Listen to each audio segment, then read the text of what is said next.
transition tiennent à informer l'opinion publique nationale et internationale que depuis les événements du 26 juillet 2023, des allégations des plus fantaisistes et mensongères sont véhiculées par certains lobbies en relation avec des responsables politiques ouest-africains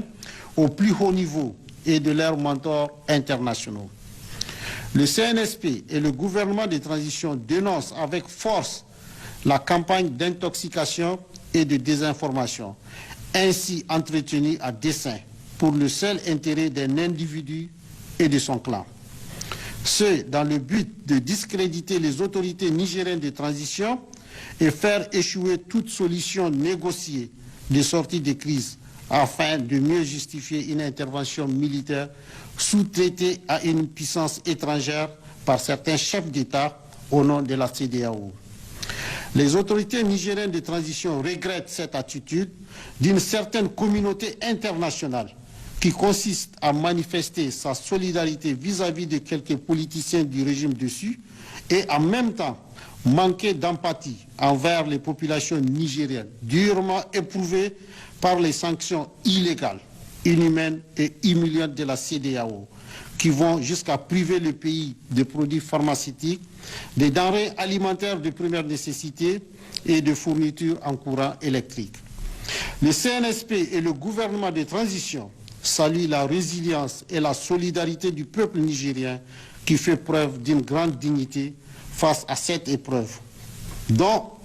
il compte tirer toutes les leçons qui s'imposent et en sortir renforcé et grandi.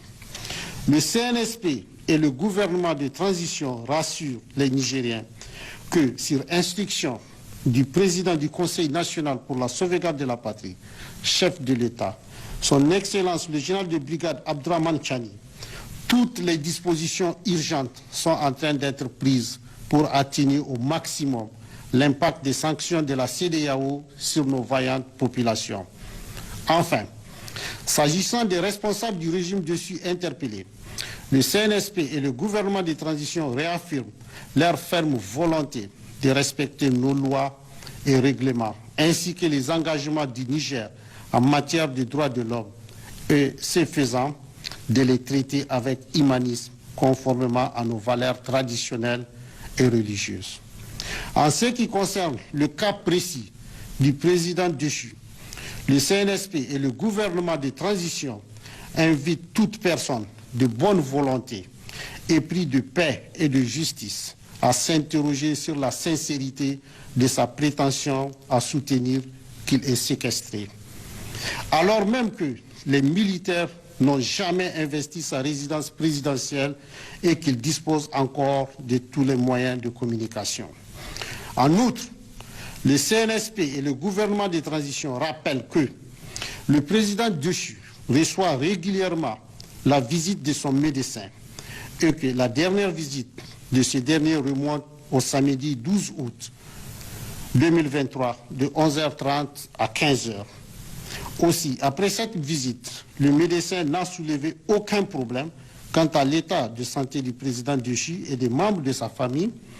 tel que d'ailleurs confirmé par un message de l'intéressé à ses proches et aux médias internationaux. En tout état de cause, le gouvernement nigérien a réuni à ce jour les éléments nécessaires de preuve pour poursuivre devant les instances nationales et internationales compétentes le président déchu et ses complices locaux et étrangers